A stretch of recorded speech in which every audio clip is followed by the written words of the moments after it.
하늘에 계신 우리 아버지여, 이름이 거룩히 여김을 받으시오며 나라가 임하시오며 뜻이 하늘에서 이루어진 것 같이 땅에서도 이루어지이다. 오늘 우리에게 일용할 양식을 주시옵고 우리가 우리에게 죄 지은 자를 사하여 준 것 같이 우리 죄를 사하여 주시옵고 우리를 시험에 들게 하지 마시옵고 다만 악에서 구하시옵소서. 나라와 권세와 영광이 아버지께 영원히 있사옵나이다. 아멘.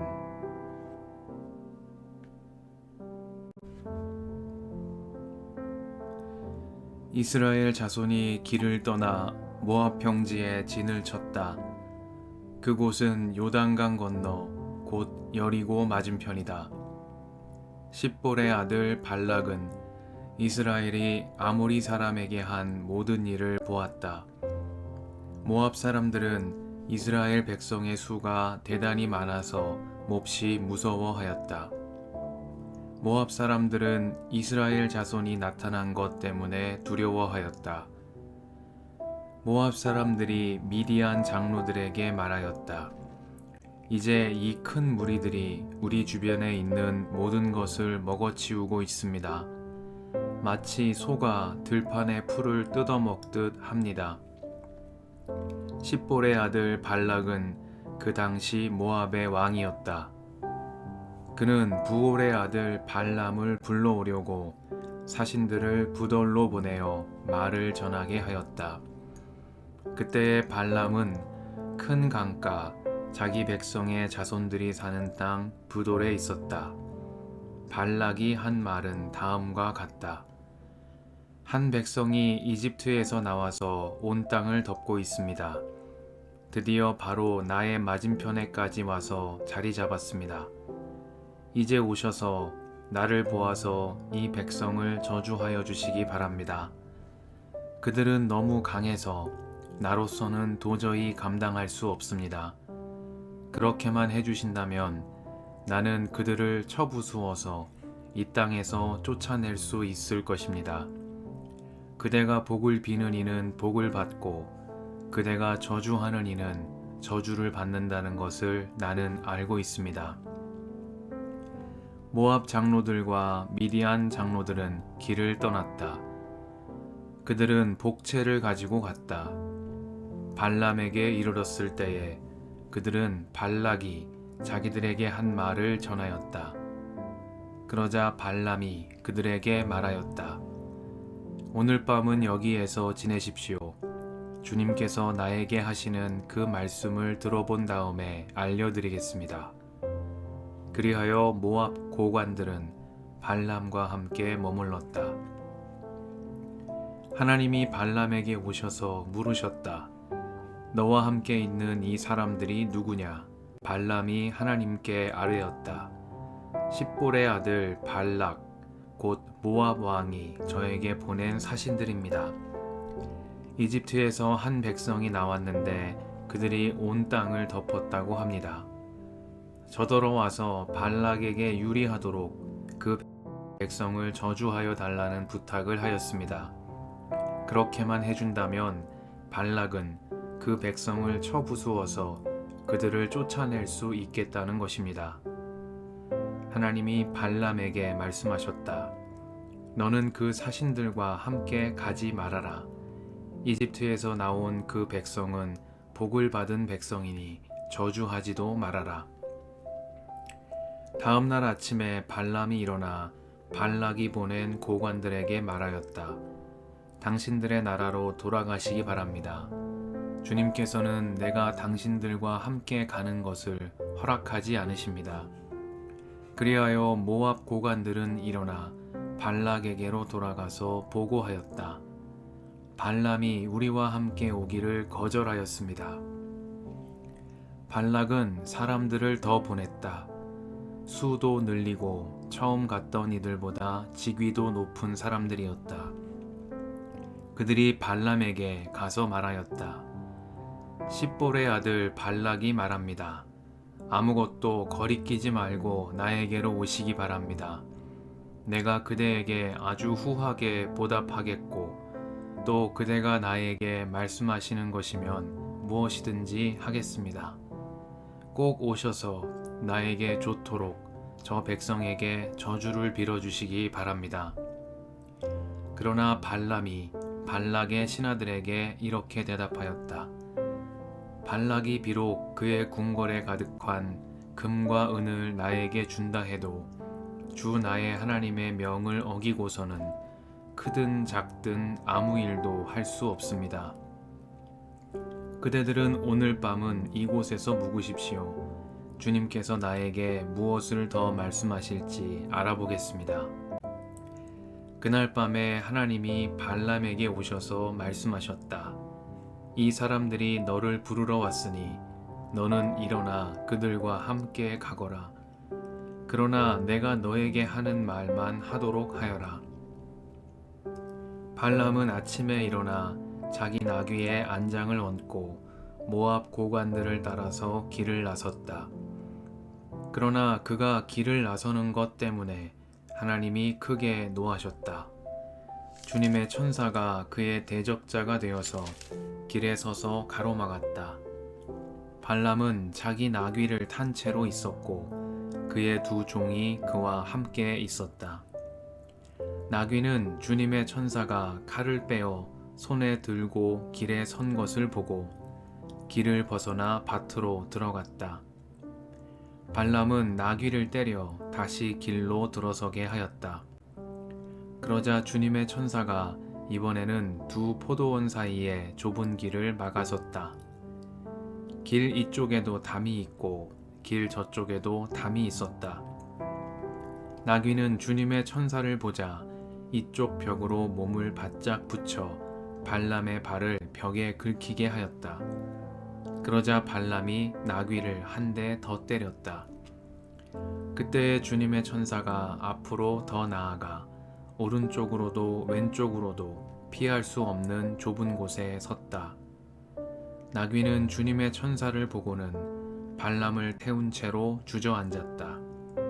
발람은 화가 나서 지팡이로 나귀를 때렸다. 그때 주님께서 그 나귀의 입을 여시니 그 나귀가 발람에게 말하였다. 제가 주인 어른께 무슨 잘못을 하였기에 저를 이렇게 3번씩이나 때리십니까?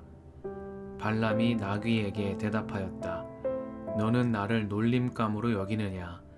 내가 칼을 가지고 있었더라면 이 자리에서 너를 죽였을 것이다. 나귀가 발람에게 말하였다. 저야말로 오늘까지 어른께서 늘 타시던 어른의 나귀가 아닙니까? 제가 언제 이처럼 버릇없이 군 적이 있었습니까? 발람이 대답하였다. 없었다. 그때 주님께서 발람의 두 눈을 열어주셨다. 그제야 그는 주님의 천사가 칼을 빼어 손에 들고 길에 선 것을 보았다. 발람은 머리를 숙이고 엎드렸다. 주님의 천사가 그에게 물었다.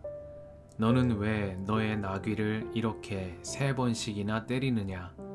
내가 가서는 안 될 길이기에 너를 막으려고 이렇게 왔다. 나귀는 나를 보고 나에게서 3번이나 비켜섰다. 다행히 나귀가 비켜섰기에 망정이지 그렇지 않았더라면 내가 나귀는 살렸겠지만 너는 분명히 죽였을 것이다. 발람이 주님의 천사에게 말하였다. 제가 잘못하였습니다. 천사께서 저를 만나시려고 길에 서 계신 것을 몰랐습니다. 제가 가는 것이 잘못이면 저는 되돌아가겠습니다. 주님의 천사가 발람에게 말하였다. 저 사람들하고 같이 가거라. 그러나 너는 내가 말해주는 것만 말하여라. 그리하여 발람은 발락이 보낸 고관들과 함께 갔다. 발락은 발람이 오고 있다는 소식을 듣고 그를 맞이하러 그의 영토가 끝나는 아르논 강 경계에 있는 모압의 한 성읍까지 나아갔다. 발락은 발람에게 말하였다.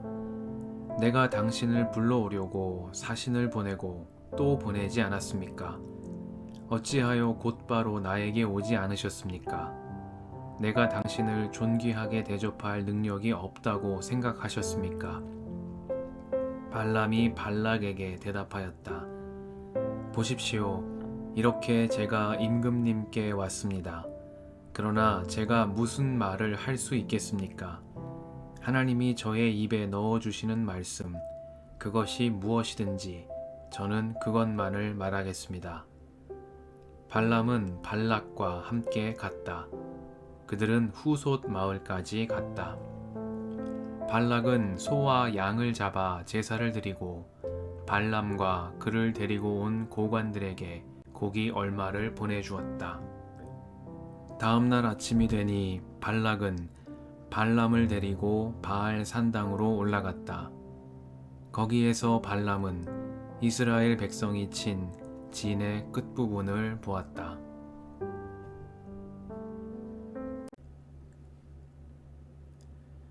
주님의 은총과 평화가 이 저녁에 여러분과 함께 하시길 빕니다. 주님의 천사가 발람에게 말하였다. 저 사람들하고 같이 가거라. 그러나 너는 내가 말해주는 것만 말하여라.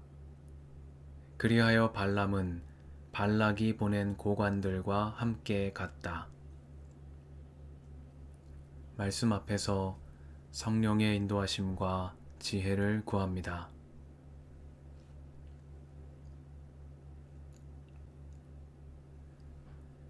민수기는 22장에서 24장에 걸쳐 발람이라는 낯선 인물을 통해 이스라엘을 향한 하나님의 축복의 말씀을 전합니다.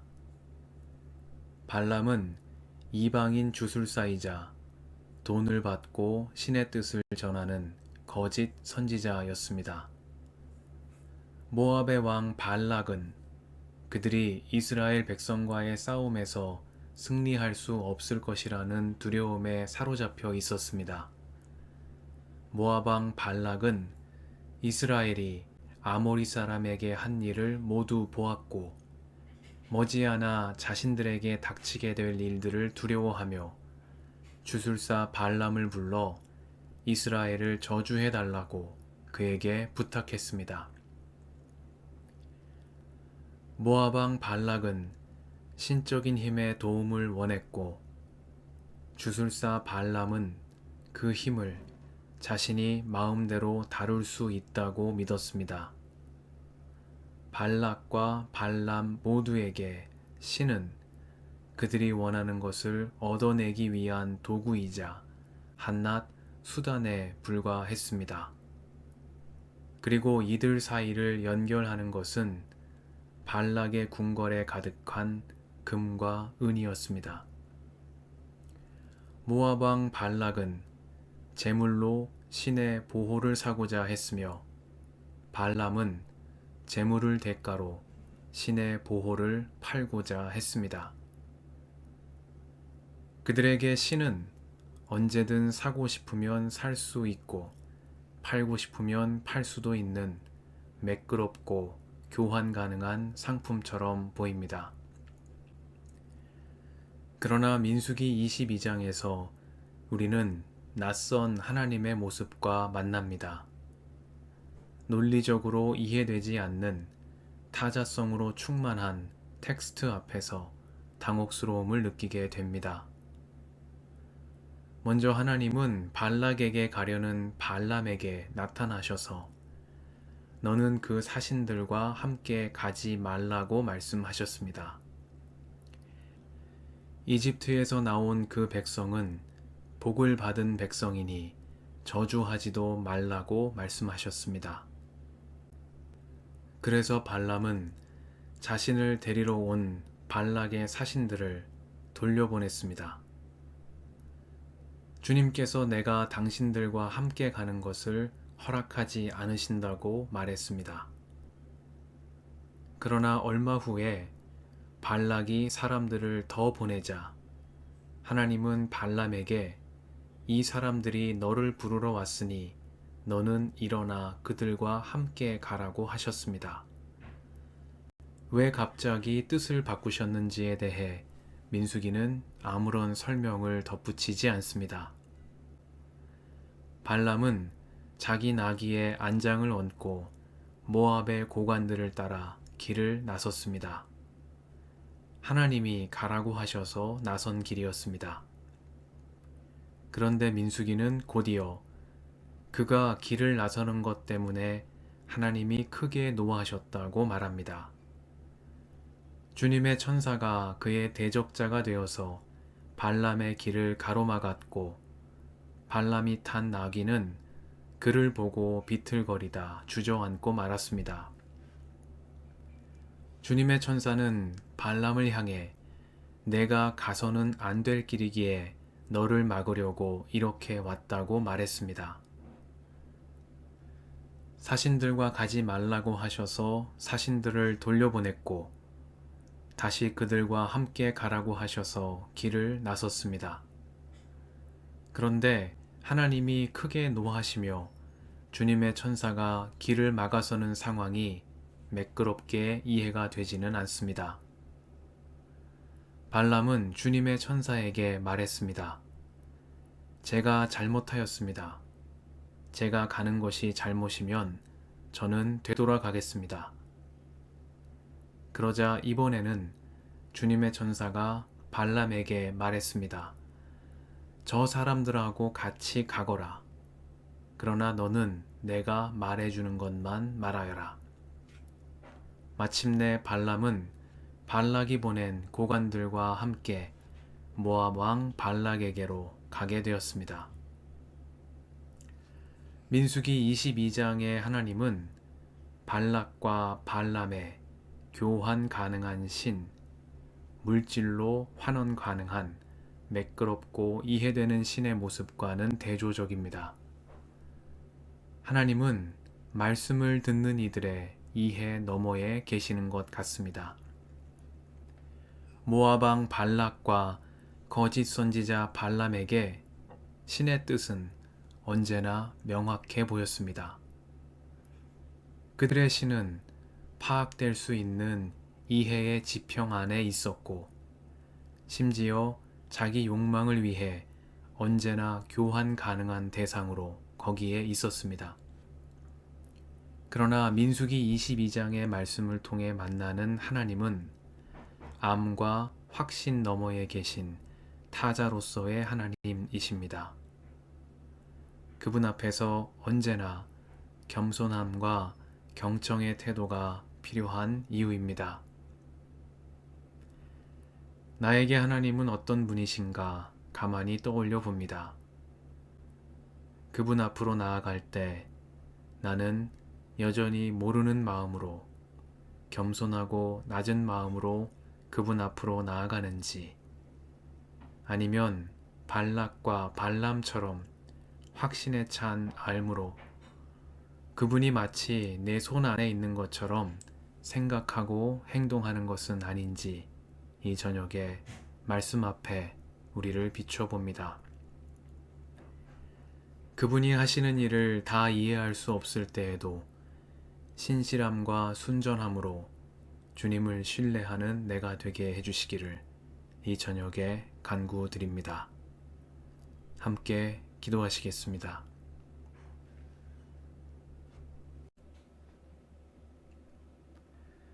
주님, 이 저녁을 허락하시니 감사합니다.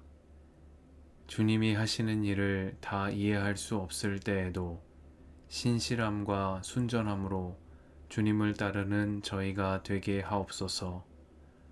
말씀 앞에서 성령의 인도하심과 지혜를 구하는 겸손한 신앙인으로 복음의 한 길을 따라 살아가게 하옵소서. 우리의 길과 진리와 생명이신 예수님의 이름으로 기도드립니다. 아멘.